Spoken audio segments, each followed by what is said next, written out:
Oh, they both dead immediately.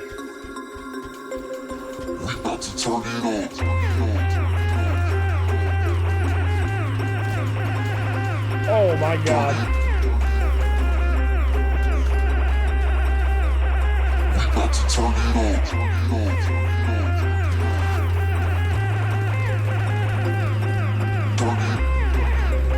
And that'll be that guy dead.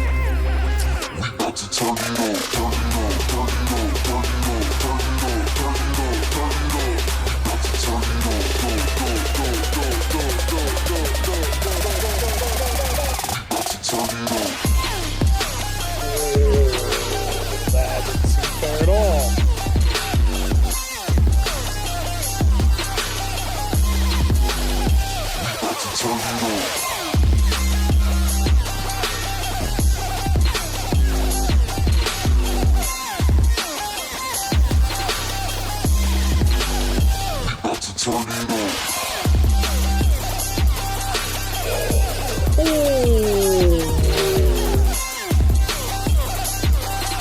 Okay then.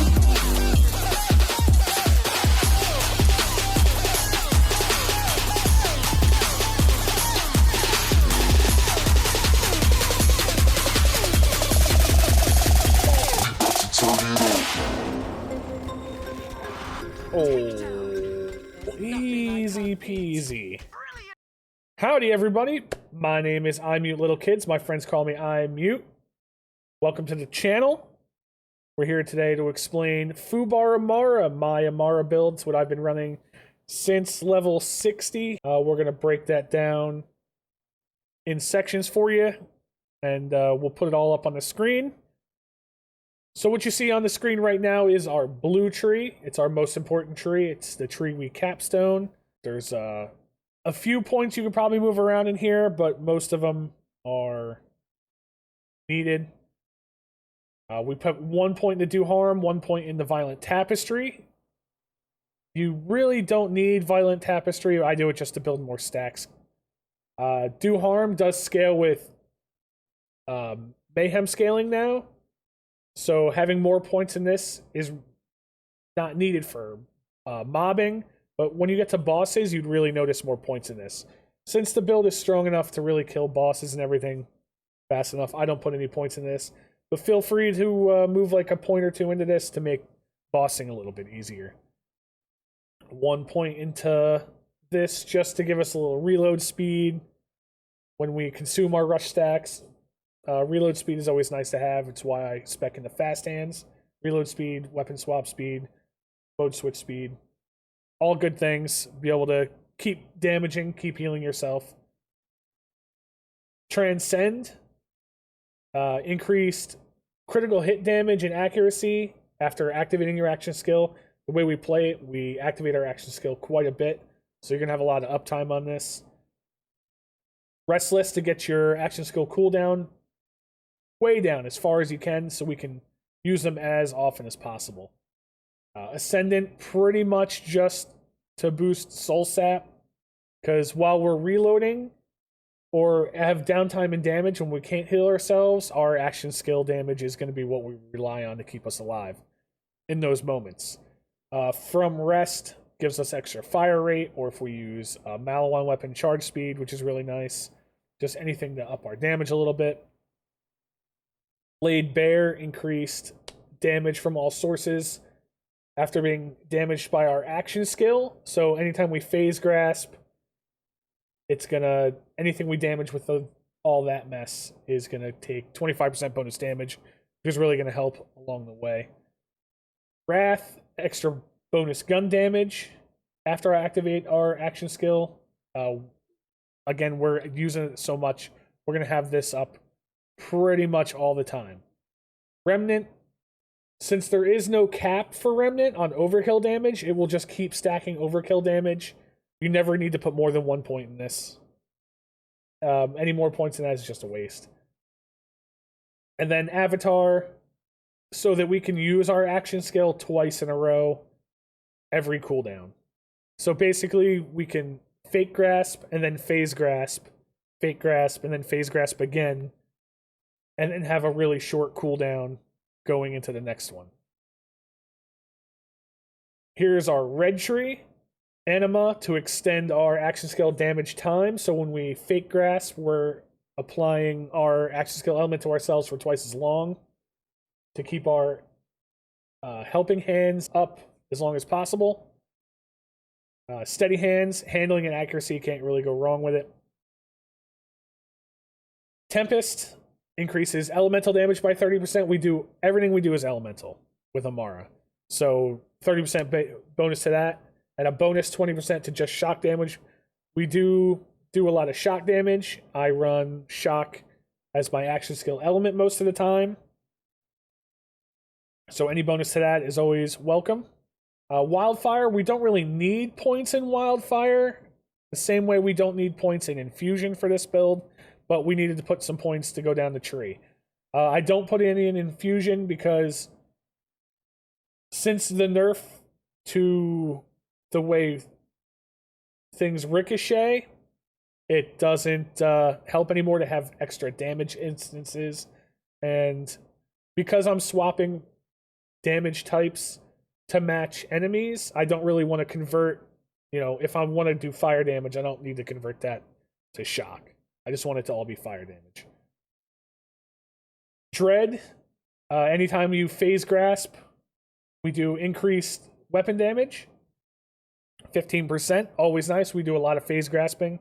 And then if we kill something, it's going to reload our gun and help us to keep moving along.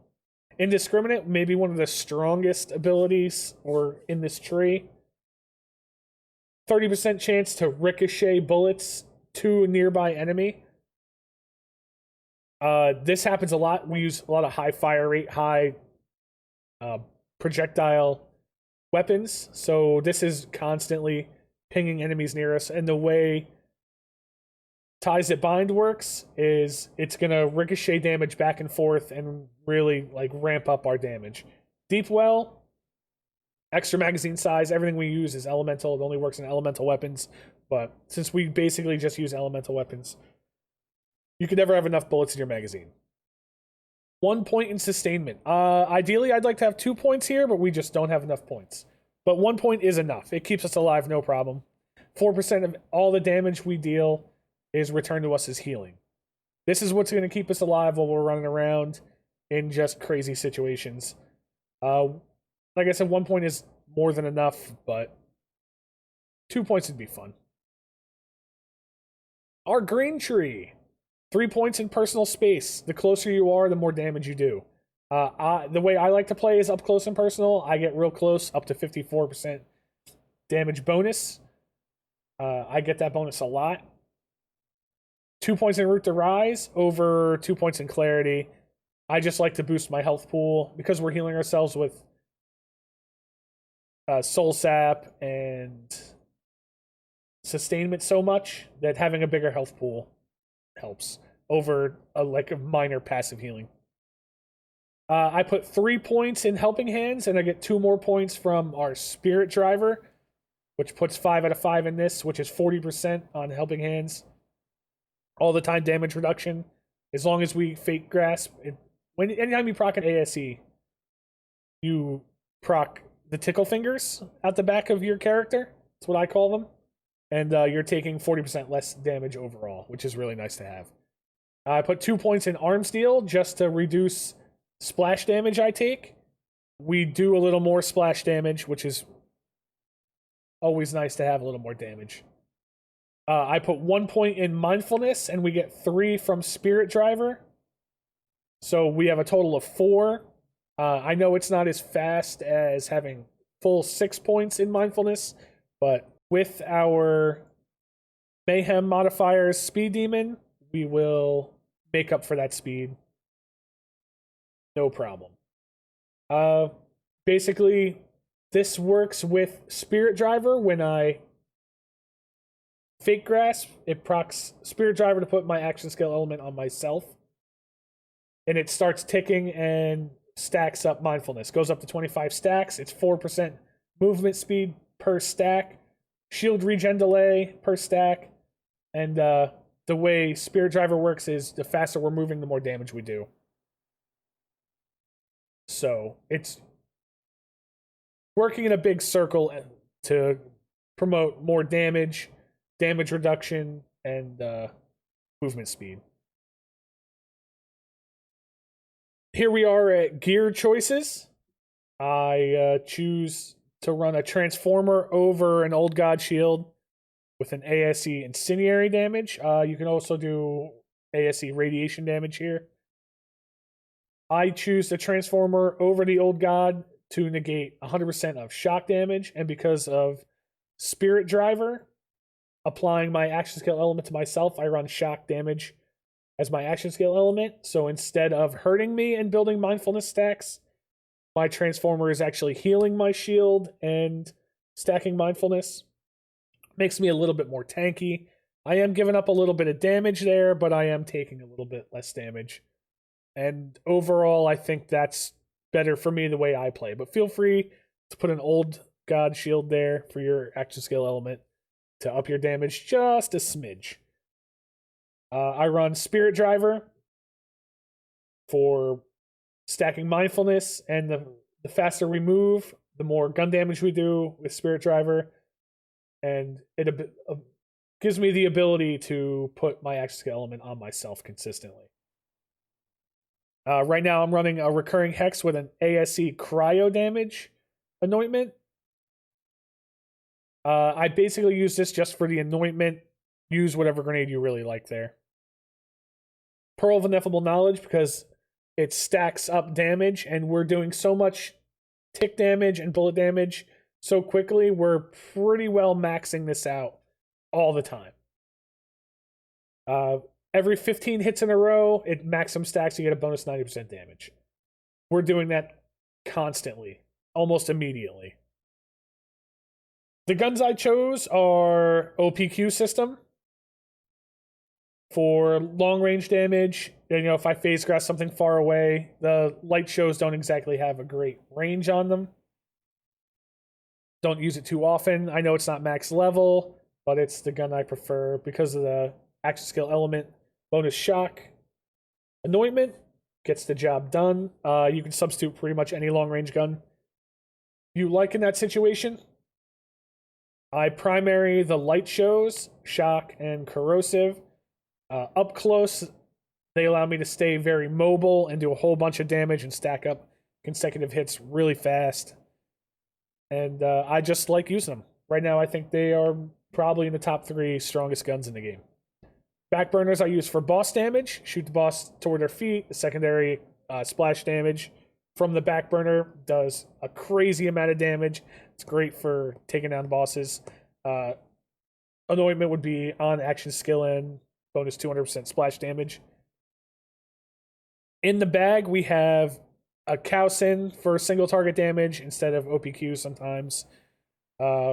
Monarchs instead of light shows I would swap out if I wanted to do a little more damage but don't need the mobility. Monarchs do way more damage, but you give up the ability to jump and you move a little slower when the bipod is out. Here is a shock backburner with ASE splash 200. Just to replace this one, is depending on what boss you're fighting or what damage they're weak to. I have a bonus Spirit Driver in the bag for assault rifle damage, so when I put on the Monarchs, I have this Spirit Driver to put on. And here is a cut purse launch pad. Anytime I run out of ammo with something, you just throw the cut purse launch pad on, jump, slam, the rockets will go out, and they'll refill your ammo. And then you just put back on the Pearl of Ineffable Knowledge and get right back into doing damage. Alright, so how we play this build is Fake Grasp and Phase Grasp. There's a rhythm to it. You want to Fake Grasp, which is basically just grasp nothing. It puts your action element on yourself and starts building mindfulness and procs all your ASE anointments. Then you want to run up and Phase Grasp groups of enemies, buddy systems not included. And it pretty much just melts them immediately. The way the build works is you can keep doing that over and over without waiting for cooldowns pretty much the whole time. If you do it right, you'll never have to wait more than 5 seconds for a cooldown or a phase grasp.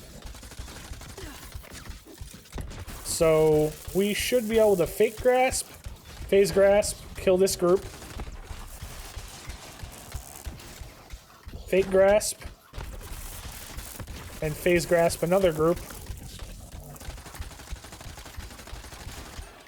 And then within 5 seconds, we should be able to do it again. Fake grasp. Buddy systems. Phase grasp. Kill groups. Fake grasp. Phase grasp. Over and over. And it's just a rhythm of doing that over and over and over again. If you would like a copy of the build I'm using and the gear I'm using, go ahead and join the Discord. A link will be in the description below. There's always a copy of my current builds and loadouts in the Discord, in the iMute's current build section. You can download and save for yourself. All right, we're done here.